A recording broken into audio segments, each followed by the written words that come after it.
Dismayado ang ilang naghihintay sa pila ng mga gusto makabili ng 20 pesos kada kilong bigas sa isang sangay ng Department of Agriculture sa Quezon City. Alas 2 pa lang daw kasi ng madaling araw, pumila na sila pero priority pala ang mga may online appointment. May ulat on the spot si Ian Cruz. Ian? Yes, Rafi, tumaas nga ang emosyon dito sa tapat ng Bureau of Animal Industry ng Department of Agriculture dito sa Quezon City. Ako masasabi ko! Ako nilang Dahil nga, Rafi, yung iba sa ating mga kapuso ay alas 2 pa lamang ng madaling araw ay nakapila na para nga sa murang bigas at sumama ang loob ng iba dahil nga pumila sila ng madaling araw, yun pala ay simula na ng online appointment para maka-avail ng 20 pesos na bigas. Mahalaga sa kanila ang pagbili ng murang bigas lalo't sa palengke. Naglalaro na raw sa 55 to 65 pesos ang kada kilo ng bigas na kaya nilang bilhin. Ayon naman kay Dan Consignado na taga-FTI, nasa 500 ang nakapag-online appointment pero dahil nga sa biglang dagsa ng tao, pinayagan ang nasa 500 walk-in para makabili ng bigas. Ayon kay Lola Mila Baile, 72 years old, hindi nila alam na may appointment na kaya tiniis nilang gutom, puyat at pagod sa pagpila nila. Sila nga daw ay 1 a.m. pa lang narito na.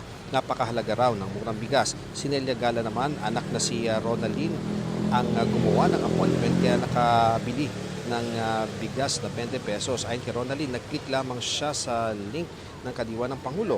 Nabatid na kabilang sa maaaring mag-avail ng murang bigas ang mga 4-piece beneficiaries, mga senior citizens, PWD, solo parents, kasama na rin ang magsasaka, mangingisda, pati na ang PUV drivers. Narito ang pahayag ng ilan sa ating nakapanayam. Anong oras na kami? Schedule ka na. Mauna na lahat?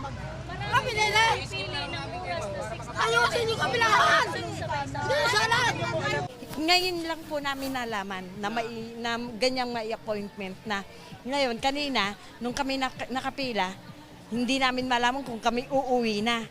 Kasi ang ano nila, may appointment na pala. Eh, sayang naman yung naging pila namin, 1 o'clock, nandito na kami. Nalaman ko po doon sa kaibigan ko talaga kasi nag-usap-usap kaming pipila naman. Ngayon sabi, hoy, hindi na tayo pwede, kailangan makaregister na, nag-ano na yun sa kadiwa.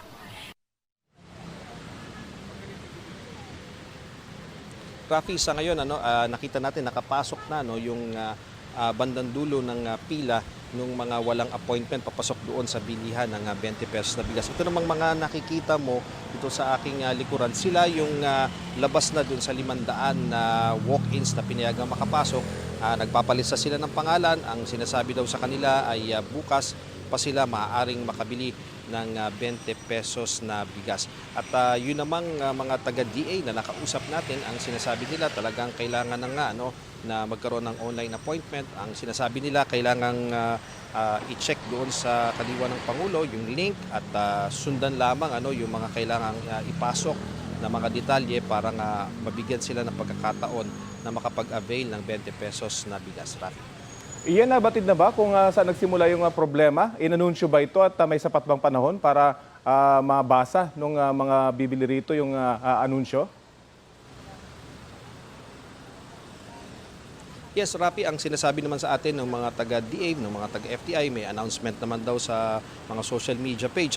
Pero ang naging problema, Rafi, tulad nga nung isang lola na talagang naghihimuto kanina, wala siyang gadget, hindi siya sanay gumamit ng telepono. So yun nga Rafi, paano daw nila makikita yung mga ganong anunsyo, So dahil nga dyan sa mga ganyang sitwasyon ay napagbigyan yung mga nag-walk-in kanina. Pero sa ngayon ang pakiusap ng DA, kung hindi kaya ng mga senior citizen at nung iba pa nating mga kababayan, kung wala silang gadget, maaari naman daw ipakiusap ito dun sa mga kanila nakababatang anak o apo para sila ay makapagpa-appointment dahil simula na nga daw kasi ng appointment system dito sa Benting Bigas dahil ang nais talaga ng DA ay hindi na sila pumipila ng mula madaling araw hanggang umaga o hanggang tanghali. Kapag daw naging epektibo na at talagang susunod na lahat dito sa appointment system ay yung oras na dapat papasok ka sa loob dun ka lamang dapat dumating dito sa sangay ng DA, Rafi.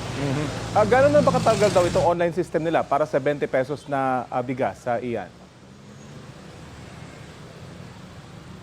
Rafi, nung nakausap natin yung taga DA Amas, sinabi nila sa atin na ngayon daw yung simula nitong online appointment. Kaya nga yung mga nakausap natin talaga nagulat sila dahil ang ginagawa lang nila dito kapag meron silang alam na magkakaroon nga ng 20 pesos sa bigas, pumipila na sila dito.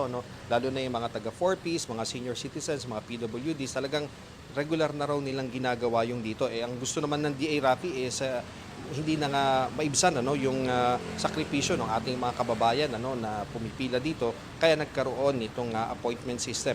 So sa ngayon, Rafi, ang talagang kailangan lang talagang paigtingin yung awareness para sa ating mga kababayan para nga lahat ay makabati ukol dito. Pero sa ngayon pa lang dito pa lang sa mga nakakausap natin, sila ay nagsasabi na doon sa kanilang mga kakilala, kaanak at kaibigan na yun nga, kailangan na mag-online appointment para makapag-avail ng 20 pesos na bigas, Rafi.